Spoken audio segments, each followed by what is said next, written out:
नैहर के यार से कुछो न भई रहल जवानी ताजा जी। नैहर के यार से कुछो न भई रहल जवानी ताजा जी। आ पहिले राते न दुनिया तोड़ल जुग जुग जिया ए राजा जी। आ पहिले राते न दुनिया तोड़ल जुग जुग जिया ए राजा जी। नैहर के यार से कुछो न भई रहल जवानी ताजा जी।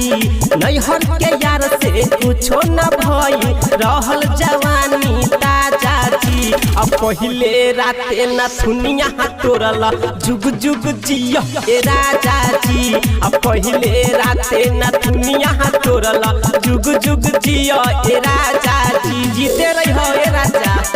पहिले राते न दुनिया तोड़ल जुग जुग जिया ए राजा। डीजे गुड मधुबनी,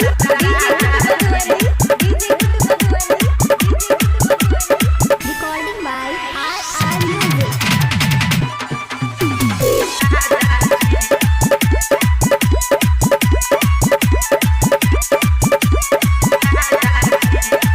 रगरी रगरी तोड़ला पहले रात से जी।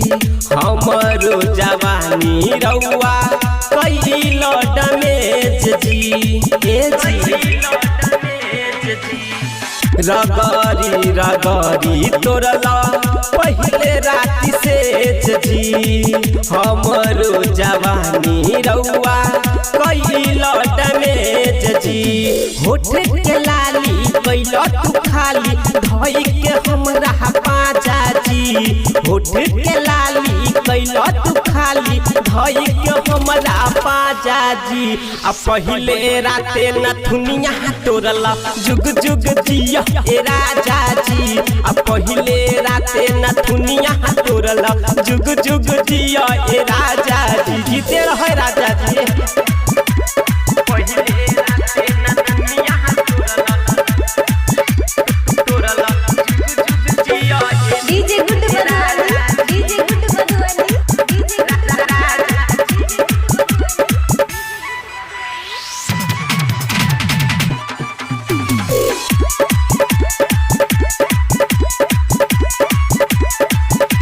Recording by R music. लागल अगिया हमर दिल तू बुताई हो।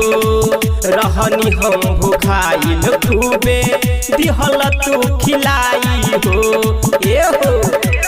सुनी ना लागल अगिया हमर दिल तू बुताई हो। रहनी हम भुखाइल खूबे दिल तू खिलाई हो। राइटर राजा अंकित उजाला में रहे ना माइलेज जी। राइटर राजा किशन अंकित में रहे ना माइलेज जी। आ पहिले राते न दुनिया तोड़ल जुग जुग जिया ए राजा जी। आ पहिले राते न दुनिया तोड़ल जुग जुग जिया ए राजा जी।